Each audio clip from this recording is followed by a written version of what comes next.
All right, I have a great show for you today. I have a distinguished professor that I am going to be going over some of the biggest stories in the news and internationally.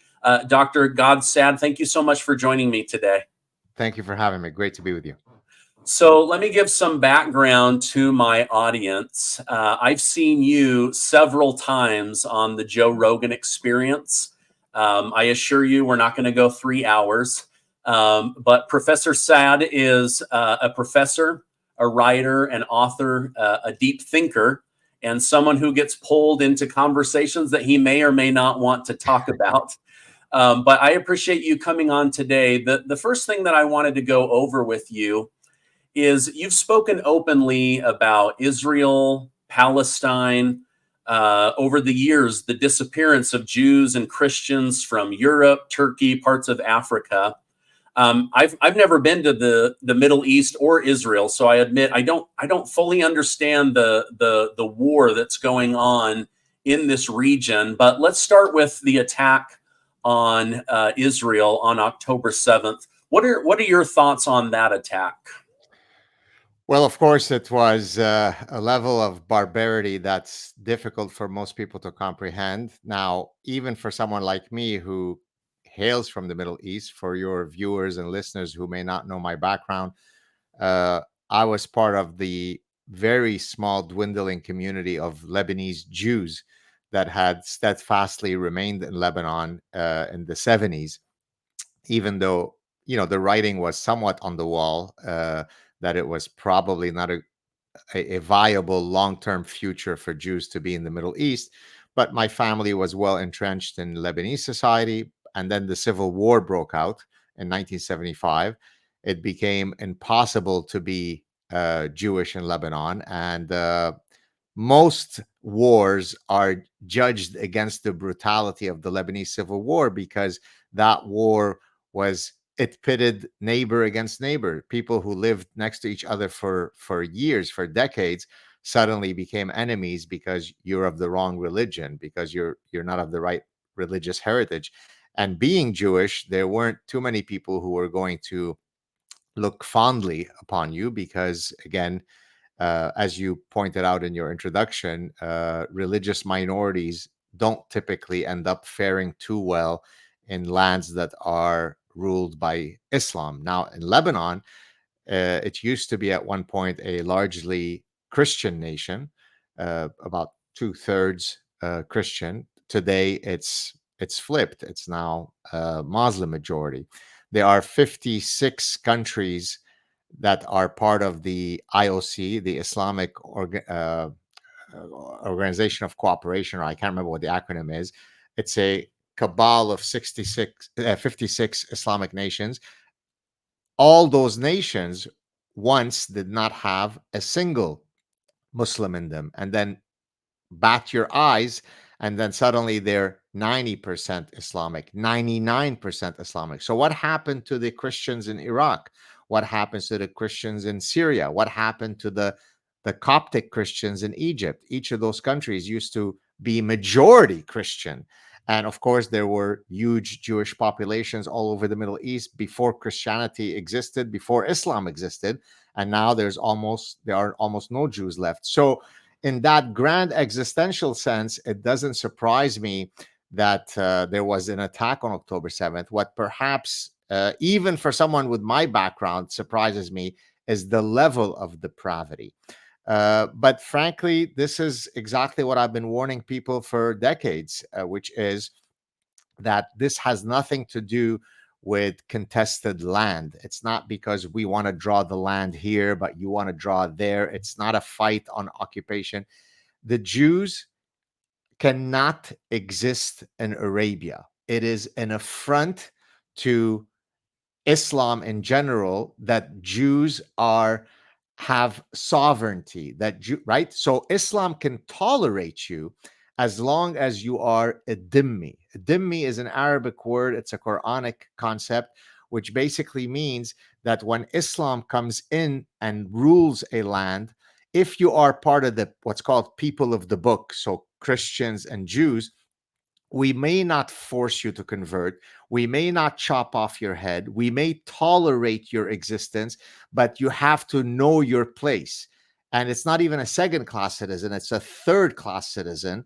You pay a jizya, which is a tax, and you're constantly reminded of your status as a lesser than, right? And so that's the reality in the Middle East. And this is why we had to leave Lebanon. That's why there are no longer any Jews in Yemen or in Saudi Arabia or in Algeria or in Libya, or, there are very, very few number of Jews, in the order of maybe 2,000 in Morocco. And there's about 20,000 Jews in Iran. But almost in the rest of the Middle East, you have no Jews left. And so what happened on October 7 is only surprising in the extent to which there was depravity, but it's not surprising in the sense that, we will have peace in the Middle East once we eradicate those pesky Jews. I'm speaking, of course, from the perspective of the Palestinians. Yes. Okay. I felt like on October 8th, the entire world was on Israel's side. And within a couple of weeks, it's like they started losing the PR war. And all of a sudden, it was like everybody was on Palestine's side, suddenly calling for the eradication of all of the Jews, shutting down Israel. Did that move quickly in your mind? For me, it happened very quickly. All of a sudden, I saw a different America than what I had seen on October 6th, where people were pretty supportive of the Jews. Maybe the Hasidic Jews in New York, oh, we don't fully understand them. They keep to themselves, we keep to ourselves. But for the most part, this vitriol towards the Jewish state and the Jewish people, that really caught me off guard. Yes. So I think you're being generous in saying that it took a couple of weeks for public opinion to shift against the Jews and Israel. As a matter of fact, there were protests before Israel had fired a single gun in retaliation. There was already sort of preemptive protest. There was a genocide taking place before a gun was fired. And so yes, you are right that even for someone with my background, it took me a bit by surprise at the vitriol. What's interesting is that the vitriol, I'm going to now focus it on me, that I've received as a Lebanese Jew and as a professor who's very much in the public eye. It was coming at me from all angles. So, of course, you had the Islamic-based Jew hatred, right? So it's the guy that has, some Islamic thing in his X bio, and his name is Muhammad Ahmad. He's sending me, what they're going to do to me when they rule, and what they're going to do to the Jews. But you also had the "we will not be replaced" crowd. So it's sort of the ultra right-wing neo-Nazi types who were also sending me the Jew hatred. And then to complete the trifecta of Jew hatred cocktail, you had the progressive academic leftist types who also were sending me all the hate, right? You're part of the cabal of Zionists, you're a baby killer. And so there was nowhere I can turn where I wasn't going to be facing a tsunami of Jew hatred. And incidentally, I've repeated over and over. You said you've seen me on Joe Rogan. I've repeated it on Joe Rogan that, of course, every single innocent life that is lost, whether it be Palestinian or Israeli or anybody, is a tragedy by definition. An innocent life is an innocent life. And so my message is simply that I defend the right of Jews to exist. I defend the right of my extended family. I have family all over Israel. It wasn't pretty on October 8th for me to be calling everybody to make sure that they weren't at the music festival.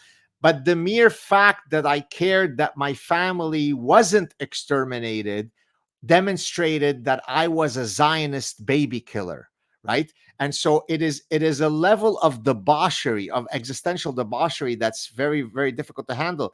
And we may think that this problem will eventually go away, but the cat's out of the bag. When you have 30, 40, 50 years of university education that teaches you the dichotomy of the Jews have no ancestral ties to that land. They had actually, prior to 1948, lived in perfect kumbaya with their noble, peaceful Palestinian brothers and sisters until some white-looking Zionists from Eastern and Central Europe came in and eradicated the Palestinians. And therefore, the Jew is the oppressor, he is the colonialist. The noble brown Palestinians are lovely, kind, tolerant people. When you're taught that at every single political science department at every university in the West, well, then it's not surprising that you're going to have the campus protests that you have. So there you go.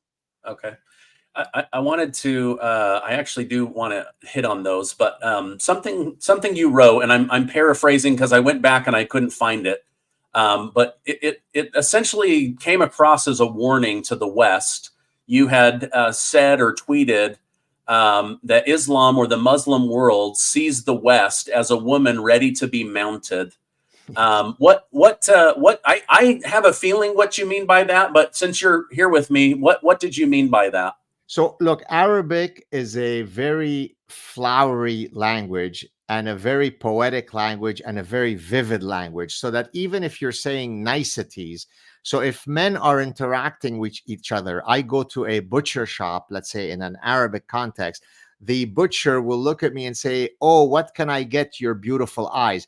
This is not a erotic moment. It's a very flowery way. "Oh, my heart, what can I get for you?" Right? So that's the positive side of the flowery language. But there's also, Arabic societies are based on honor and shame. They're very much of a militaristic, conquering kind of warrior-like mentality. And so a lot of expressions in Arabic reflect that reality. So that I've often been told that that's what you're referring to. I've often been told when I speak to Arabic is my mother tongue, having grown up in Lebanon. So this didn't happen now, because now typically people will recognize me and they won't take liberties in saying those things to me. But say 20, 25 years ago, when I would have been less known and I'm speaking to people in Arabic, then they would usually say to me that the West is a woman to be mounted, right? So try to imagine what the imagery means, right? It's to be conquered, it's to be vanquished, it's to be effed, right? Because every single virtue that in the West is viewed as a laudable virtue, compassion, kindness, empathy, generosity, magnanimity, to the mind of the people who wish to conquer you, each of those virtues is viewed as weakness, weakness, weakness, weakness, and weakness. Therefore, you have what I wrote in an article recently. You have what I refer to as cultural blindness, right? But when we typically think about two people talking to each other, if I speak Arabic and you speak English and only English, we're going to have a hard time understanding each other because we don't have a shared language. But that's not the only place where our communication breaks down. There are more subtle ways in which our communication breaks down, not by virtue of not speaking the same language, but by virtue of not having an intersection in our Venn diagrams in terms of what do we ascribe to particular values. I view those values as laudable, you view them as weakness, so we're going to speak over each other. There's going to be no intersection in our shared meaning. That's precisely why Western leaders consistently make policy decisions that, for someone like me who comes from the Middle East, I will say, "Are you insane? Do you not understand what's happening?" That's precisely because you have cultural blindness. And so that example of the West is the woman to be mounted is referring to that conquering mindset. Okay, wow, that's really interesting. So almost using what we consider a virtue against us to get their way. For example, I read a lot of international news, and I'm seeing what, from my perspective, looks like Europe being taken over by illegal immigrants that are coming in, and the taxpayers are being abused in order to take care of the newly arrived people, or as Biden would call them, newcomers, right? And so it's like being conquered by the people that your government forces tax money out of you to take care of. I'm seeing this in England. I'm seeing this in France, Holland, Brussels. I'm starting to see it here in the United States, New York, for example. You've got a lot of angry New Yorkers that are saying, wait a minute, you're getting more benefits as an illegal immigrant who's been here for 5 minutes than me having lived here and paid taxes and worked within a system for 70 years. It's been interesting to report on and watch. Right. So I'll make two points regarding what you just said. Number one, about 30 plus years ago, various Islamists and Muslim Brotherhood guys and so on were very open about how they were going to conquer the West, or to use the earlier euphemism, how they're going to mount the West in the way that you mount a woman, if you forgive the vulgarity. They said, number one, we're going to conquer the West through the womb of our women, meaning they're going to outbreed you, right? So in the West, not just the West, even in some Far East societies that share some of our values, you don't even get the fertility rate that is necessary for the replacement rate, which is roughly around 2.17, right? So if one society is producing 6 children and the other one is producing 1.3 children, it doesn't take a fancy demographer to tell you how long it will take before some of those dynamics change. Demography is truly destiny. So number one, remember, is we're going to conquer the West through the womb of our women. Number two, we're going to conquer the West, to your point about the newcomers, we're going to conquer the West through hijra. Hijra is the Arabic word for migration, right? Number two. Number three, we're going to conquer the West by using your miserable laws and freedoms against you, right? I mean, they're telling you that and you go, la, la, la, I don't want to hear it. So that's point one. So exactly to your point. Number two, in my forthcoming book, which I haven't, it's not out yet, but I'm in the process of, working on it. This book is called Suicidal Empathy. And it basically references the fact that empathy as an emotion makes perfect evolutionary sense for us to have that emotion. They are, in other words, our emotional system, envy, love, jealousy, empathy, all of generosity, all of these emotional systems have evolved because they solve an important evolutionary problem. But here's the big but. But if empathy becomes hyperactive, or if empathy is directed to the wrong target, then it becomes a maladaptive emotion, right? So if I care more about the newcomer than I care about the American vet, that's not good. If I care more about the crystal meth homeless guy who's shooting up in the children's park and fornicating and defecating, and I care more about the homeless guy than about taxpayer and their children having free access to the public park, that's not empathetic.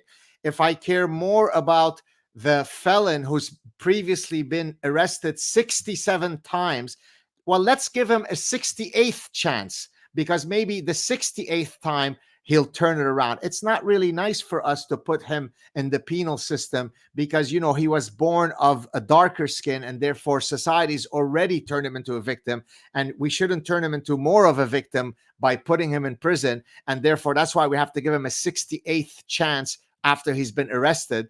All of those are exactly manifestations of what I call suicidal empathy. So what has the West done in general, whether it be, as you said, Germany or the Netherlands or France or Denmark or Sweden or England? Canada is certainly following suit. The US is following suit. We can demonstrate that we are truly loving and kind people by opening our doors to millions of people who don't share any of our foundational deontological values. But I'm sure it will all work out. That's exactly what I talk about in the parasitic mind, which I I don't know if you could see it here. The Parasitic Mind is a book that came out in 2020, where I talk about in one of the oh yeah, it's this one here, the yellow one. Yes. Yep. The last one this way. The yellow one.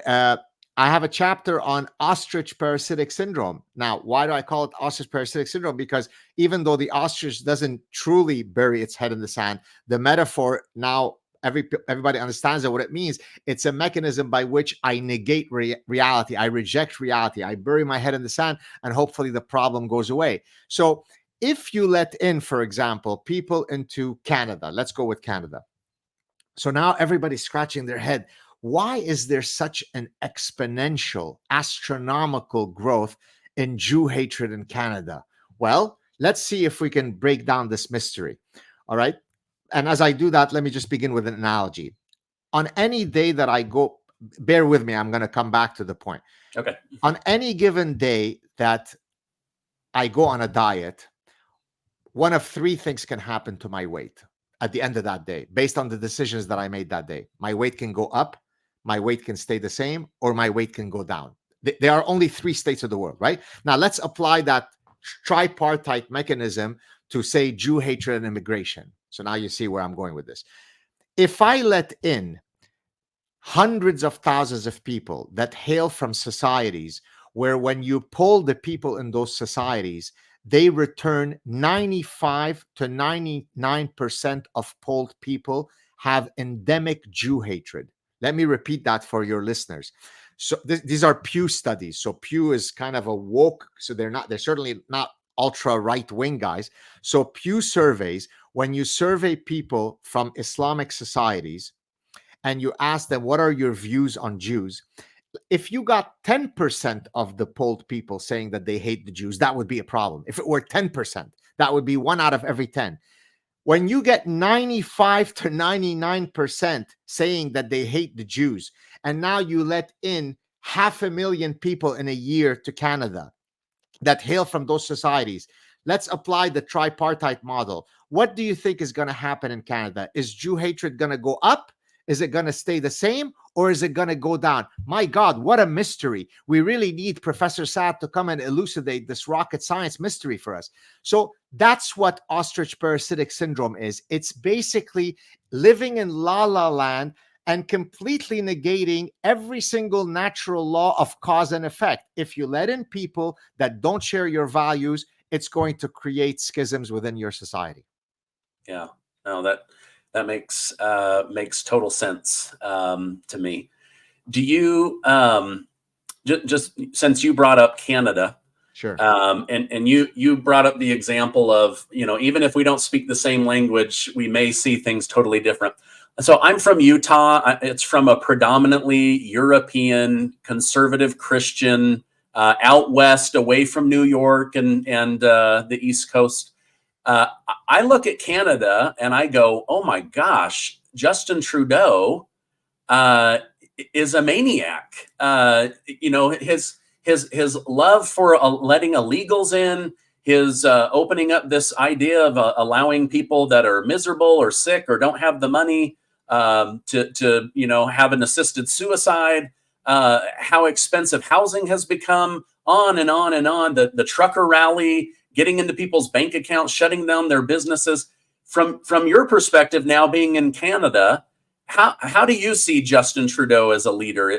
Do you see him as a good, benevolent leader, or do you see him as more, for lack of a better word, tyrannical? I don't know. What are your thoughts? Well, there is a quote of mine from about 7 years ago, which went viral at one point. I'm sure you could pull it up, where I wish we had it handy. It would pretty much capture the answer to the question that you're posing, but let me try to paraphrase it. The quote goes something like this. At the time, so now I'm about to enter my 31st year as a professor. But this was at the time, I think at the time it was, I had been a professor for 23 years. And so at the time I said, if you were to take every single undergraduate student that I've ever taught, which would be in the many, many thousands, and you rank them, I'm first going to talk about his acuity, his mental acuity. Then I'll talk about whether he's diabolical or not. And if you rank them in terms of their intelligence, Justin Trudeau would be 100 times dumber than the dumbest of my students, right? So now let's link it to not just his intelligence. Justin Trudeau is a walking manifestation of every parasitic idea that I discuss in my book, The Parasitic Mind. He's a postmodernist. He's a post-nation. He's a globalist. He's instead of saying recovery for economic recovery, he says she-covery.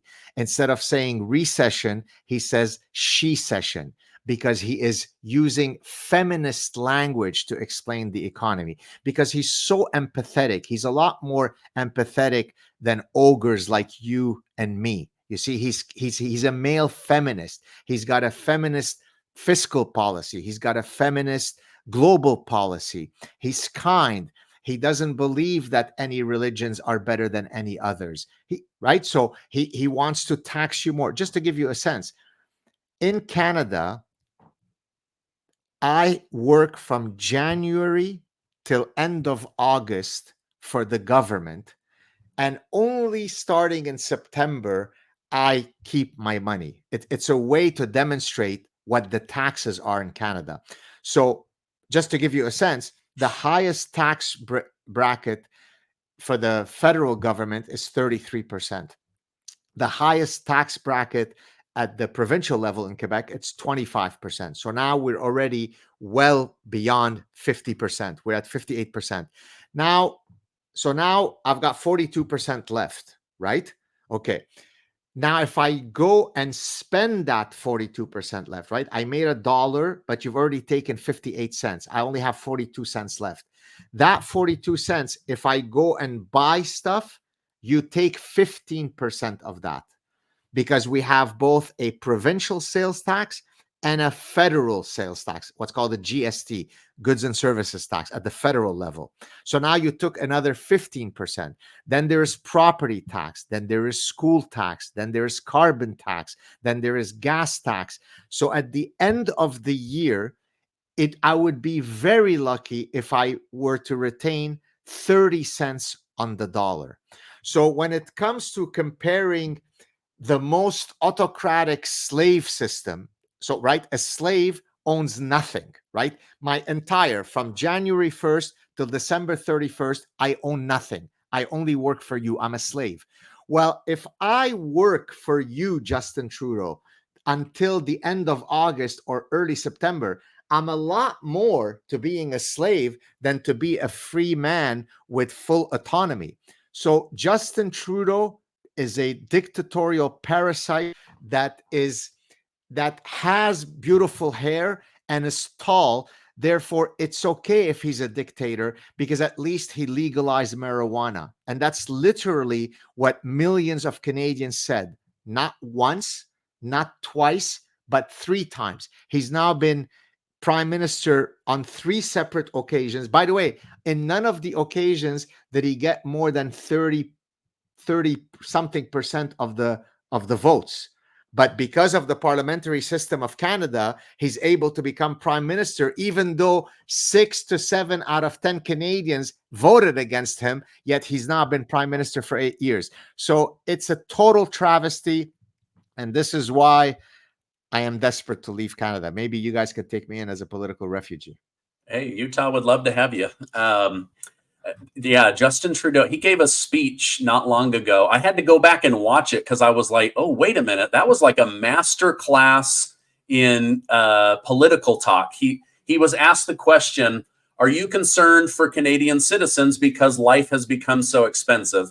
He starts off by saying, of course I'm concerned about food and housing and also green energy and the fact that the planet is being killed. And by the time he's done, the entire speech was about green energy. And I was like, wow, wait a minute. Wasn't the question about how expensive it is to live in Canada? Exactly. And it was like, it was so smooth and subtle. I think most of the people in the audience forgot what the question was. So I'll give you I want to bring a prop. Imagine that this were the cork of a wine bottle. Okay, I'm going to now get Arabic on you. There's an expression in Arabic that says getting drunk simply by smelling the cork of the wine bottle. Now, literally, what that means is that you are of such weak constituency that you don't even need to drink the bottle of wine for you to get drunk. Again, to my earlier point, Arabic is a very poetic and flowery language. But now let's apply that mechanism, right? Look, I'm going to get drunk by smelling the cork of Justin Trudeau. So to your point, my God, he says such attractive platitudes, vacuous nonsense. But my God, is he tall? Look at this. He's got such beautiful hair and he's young, right? So therefore, I'm mesmerized, just like by noble prophet, peace be upon him, Barack Obama, right? There isn't a single syllable that he's ever uttered. I'm speaking about Barack Obama right now. That isn't a complete vacuous, platitudinous, complete nonsense. But my God, he says it so beautifully. He's got a mellifluous voice. He's got a radiant smile. He's tall and lanky. Therefore, look, I'm getting drunk by smelling the cork of Barack Obama. On the other hand, look at the cork of Donald Trump. He's fat. He's cantankerous. He speaks with the accent of a brawler mafia guy from Queens. He disgusts me. You see it? Therefore, I'm not using actual substantive cues in deciding whether I should love Barack Obama or hate him, whether I should love Donald Trump. I didn't say I love Donald Trump or hate him because of his monetary policy. I simply got drunk by smelling the cork of the wine bottle. Now, that's the regrettable part of the great majority of people who vote, right? Thinking is simply too hard. I don't have really the energy to think. Therefore, I'm going to use peripheral cosmetic cues in establishing whom I should vote for. You're tall, you're lanky, you have pretty hair, you say words that sound as though you're empathetic and kind. I'm sold. Oh, you've got the word liberal in your, right? It's the Liberal Party of Justin Trudeau. Oh, I'm liberal, therefore I should vote for him, even though there isn't a single policy of his that isn't the height of illiberalism. But that would be too much hard work for me to think about that, right? And I don't want to vote for the conservatives because, I'm not a conservative guy. I'm liberal. I live in Montreal. You follow what I'm saying? Yeah. So that's exactly what I refer to as human beings are cognitive misers. Cognitive miser means that I want to avoid the effort and the exhaustion of thinking. Therefore, I just vote using a few simplifying cues and heuristics. That's how you get Justin Trudeau leading us for 8 years. It's grotesque. And for someone who spent my entire life studying psychology of decision making, studying how the human mind arrives at choices, it's very disheartening because it harkens back to the days of when Plato said that, democracy is too important to allow the populace to vote. That's why he talked about the philosopher kings, right? It should be really the elite intellectuals who are shaping. Now, I'm not suggesting that we should get rid of democracy, but it speaks to the fact that most people, in a sense, their vote is being wasted on them because they don't take their responsibility seriously. You're tall, you have pretty hair, I vote for you. Yeah. I say this with humility, but I have been told to run for office because I have great hair. Are you tall? No, well, I'm 5'10". 5'10", so, that's not bad. See, whenever people have told me that I should run, I should become Prime Minister of Canada, I say I am way too short to ever be Prime Minister. I am the height of Lionel Messi. You could look up later how tall that is. That is less than 5'10", and therefore my chances of ever being a leader are next to nil. Yeah. But just like I've had people confirm exactly what you're saying to me. Like, they don't know what party I vote for. They're oh man, you should run for office. You have a great head of hair, And then the haters, quit dyeing your hair with shoe polish. And I get lots of comments and hate towards my hair, but I was just born with it. So, okay, I wanted to go back to the Gaza-Israel thing, because this is something that I have struggled to understand. Is as a news broadcaster, I have had the unfortunate privilege of having to cover the Russia-Ukraine war and the Gaza-Israel war. Both of them, I'm a peaceful person. I understand the need for war. I also understand the need to avoid it. But why do you think there was such a bombastic, energetic reaction to Israel being attacked by Gaza that we didn't see with Russia attacking Ukraine? Now, I know people put their flags out. If they had lights on their house, they might have changed them to yellow and blue, maybe a new lapel, but there was no real protesting, no calling for the death of Russia. Why the difference? I've been struggling with this. Right. Now, that's a great question, and it will take a couple of hours to respond to. So I'm going to try to summarize it. All forms of bigotry and hatred are intolerable. And so I don't mean to create a hierarchy of bigotry, but there is nothing remotely close to Jew hatred.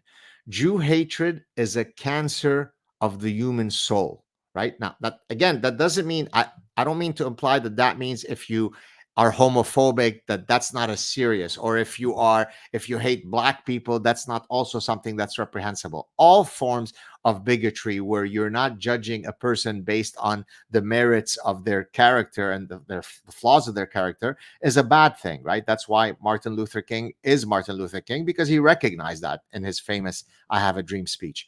But Jew hatred, and we can if you'd like get into what are the sources of Jew hatred, why does it exist. Jew hatred is uniquely diabolical, so that all you need to do is kind of scratch the surface, and then the Jew haters come out from the woodwork. They come out of anywhere. And so, to our earlier discussion, what October 7th did is it unleashed all of that Jew hatred that had been hiding, that had been dormant. It's kind of like the shingles virus, right? It's there, and then if you don't get the vaccine, then you can have an outbreak, right? But it's already in you, that, and it's lying dormant. So Jew hatred is always there below the surface. Now, in the West, we've been fortunate in that for 70, 80 years since the Holocaust, the cultural values changed such that it no longer became openly permissible to be anti-Semitic, right? And so for a while, if you want to go to a party and you want to be accepted with people around you, you can't be orgiastically open about how much you hate the Jews. But after October 7th, all bets were off. Now, here's the beautiful semantic trick that can be played. A lot of people will say, oh, no, no, no, I love the Jews. I'm only anti-Zionist, wink, wink. It's only Israel that I hate. It's only Zionism that I hate. It's not the Jews. That allows you, it grants you cover to be a complete genocidal Jew hatred, but within the context of the existing ecosystem, where it's okay to say death to Israel, but it's not quite okay yet to say gas the Jews, right? And so what you saw after October 7th is simply the release of that virus. It allowed it to proliferate openly. And I tell you, I'm not sure that we can recover from that. When earlier you mentioned that you talked about the example where I mentioned about the woman, the West is like a woman to be mounted. I thought you were going to mention another tweet of mine that had gone viral just shortly after October 7th. I had put out this long tweet. I think it got 15, 20 million views, where I was expressing a somber view of the trajectory that the West was going. And the reason why I think it went viral is because I've become known to most people as the happy warrior, meaning that even though I deal with a lot of very difficult topics, I'm always playful. I always have a twinkle in my eye. I could always joke around. But here, my tone was very different. I was basically saying, I truly think that the West is in a death spiral. And that caught people's attention because they said, well, if this guy, who's kind of the height of happiness, as a matter of fact, my last book was on happiness. If that guy who is so optimistic and positive and happy can be so down, then maybe we need to pay attention. And the reason why I was so down is because I recognize that all of the auto corrections that the West needs to do to stand a chance at fixing the problem, they are absolutely dead set against implementing any of them, right? So the analogy is the following. You go see your physician, and God forbid he or she says, I'm sorry to tell you, you've got stage 4 cancer. And here are the things we need to do to stand the chance of remedying it. And then your response is, well, there is no such thing as cancer. But if there is such a thing as cancer, it's probably the fault of the Jews. And if there is a cure for cancer, it's probably the Jews that are not allowing us to come up with it because they're trying to increase the price of the cancer drug. And therefore, the reason I'm giving this analogy is because how can you stand the chance of having a fighting chance against cancer if you reject that it exists and if you think that it's a Zionist plot and so on? Therefore, you're going to die of stage 4 cancer. Well, that's what the West is. The West has maybe not stage 4 pancreatic cancer, but it's certainly stage 2 pancreatic cancer. And the stats are really against you.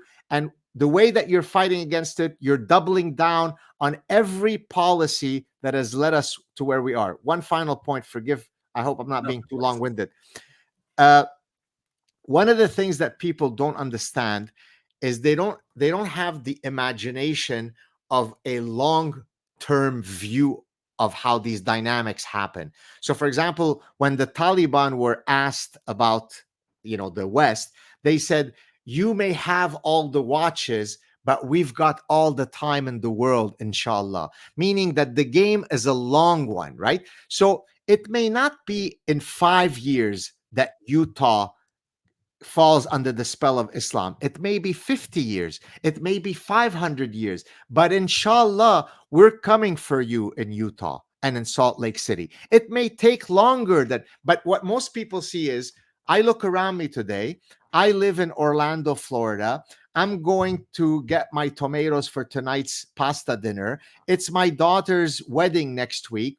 Come on, what is this guy Gad Saad talking about? He's probably being hyperbolic and exaggerating. No, it's because I'm an immigrant who has sampled from the buffet of societies outside of the West. That's why, by the way, some of the staunchest defenders of the Western traditions are immigrants, because we don't take the West for granted. We know that the greater buffet of societies is not the West. So when we come to the West, we tell you in Utah, be careful. Don't assume that this is for granted and the default value. You've got to defend these freedoms. And people say, no, this is the way it is. It'll always be like that. It won't. Yeah. One of my show's favorite guests is Brigitte Gabriel. Yes. Yes. I don't know if you're friends, but I know you guys have done a show. Yes. Right? We know each other, of course. Okay. Yes. So she's come on and talked about being a Christian in Lebanon and having to hide, and that she's putting out the warning. You guys outside of the West, you don't know what it's really like to live out there. And honestly, I don't. So I'll at least concede and admit that. We've talked about some pretty somber topics. I want to talk about your book. Sure. About happiness, the sad truth about happiness, 8 secrets for leading the good life. What's the book about? Why did you write it? Sure. Thank you so much for switching from somber stuff to happy stuff. I actually wrote it in a serendipitous manner. What I mean by that is that oftentimes I have a trajectory of the things that I want to write about. And in this case, if you would have asked me when I finished The Parasitic Mind what my next book topic would be, I wouldn't have told you that it would be a book on happiness. The reason I wrote the book is because I would receive tons of emails from people saying to me, to our earlier point, what's your secret to being always so playful and smiley, Professor? Tell us your secret.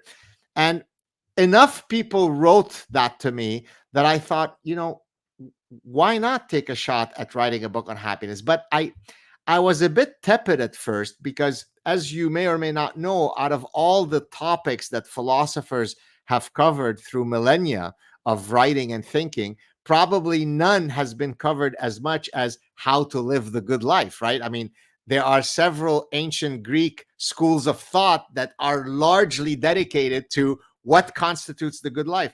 And so I thought, okay, if I'm going to have something fresh and unique and distinct to say in that book, it should be, well, number one, my unique trajectory of how I summited Mount Happiness, coupled with, of course, the ancient wisdoms and backed up by contemporary science, right? So the neuroscience, the psychology, the happiness studies, the positive psychology. So if I can take those three elements, what is my trajectory of happiness backed up by ancient wisdoms? Here comes Epictetus, here comes Aristotle, here comes Seneca, and then rooted in contemporary science that supports many of these mechanisms, then hopefully I've got something interesting to say. So that's how I decided to write the book. Now, the book, as the subtitle says, has every chapter has a different either decision that we make that either imparts great happiness or great misery if we make the wrong choice, or mindset. So maybe I could just start with two decisions that really give you give you a bang for your buck. So choosing the right spouse and choosing the right profession, not surprisingly, is really a very quick conduit to being very happy or very miserable. If I wake up next to a person next to me in bed and I go, oh God, I'm waking up next to this one again, that's probably not a good thing. If I wake up next to this one, I go, yes, boy, am I lucky to be waking up next to this partner while I'm off to a good day. Now, if I go off to a job that gives me great purpose and meaning and fills me with existential glee, and then I return at night to that same person that I woke up to, well, I've cracked the code. Now, of course, the devil is in the details in that, okay, but how do you, what are the mechanisms by which you can assure yourself to make the right choices? Well, there is no guarantee in that life is a statistical game, but there are certain decision-making processes that I can use that optimize the likelihood of me being happy. So let's take, for example, for mate choice, choosing the right spouse. In evolutionary psychology, there are two maxims. There is the birds of a feather flock together, or the opposites attract maxim. And it may or may not surprise your viewers and listeners that when it comes to the long-term happiness of a marriage, it's overwhelmingly birds of a feather flock together that is the ruling maxim. Now, the question is, but assorting on which feathers? Is it that we have to have the same eye color or we have to have the same skin color? No, it means that we should have the same foundational values, the same life goals, the same foundational beliefs, right? If I am a caustic atheist and you are deeply steeped in your Mormon religion, well, I'd like to think that love conquers all, but probably we're not off to a good start because I define myself as I'm speaking here in generalities. If I am a caustic atheist and you are a committed Catholic or Mormon or Jew or whatever, well, we're probably putting the statistical odds against us. So finding someone with whom you share all those values is terribly important for, lust fades, but these birds of a feather flock together mechanisms really ensure that you can stay bonded for a long time. And if I may just quickly address the profession or choosing the right job. So I argue that there are two key metrics that you should try to seek to optimize your happiness in your job. So I say, number one, anything that allows you to instantiate your creative impulse is, all other things equal, going to lend itself to greater purpose and meaning. But now, creative impulse could mean many things. You could be a stand-up comic, you could be a chef, you could be an architect, you could be an author. Each of those very different professions share one thing in common, and that is they are creating something anew from nothing. Until the chef came along, that dish didn't exist. Until the architect came along, that bridge didn't exist. Until the stand-up comic came along, that routine didn't exist. Until the professor came along, that book didn't exist. When I start writing a book, I open my laptop, I open the Word document. There is not a single typed word yet. 12, 14 months later, voila, I press the send button and it's sent to my publisher. A year later, people send me selfies sitting on a beach in Costa Rica reading that book. That's a very magical process, that creative process. It went from my brain to the laptop to your brain. God, that's beautiful. So all other things equal, if you could immerse yourself in the creative impulse, it's great. The second thing, if you could have what I call temporal freedom, meaning I work very long hours, but I'm not bound to a schedule. If right now I feel like talking to you, I set it up. If later I want to set up a meeting with my graduate student, I set it up. If I would then want to go to a cafe and knock out 750 words on my next book, I do it. So I'm constantly working, but I am a vagabond.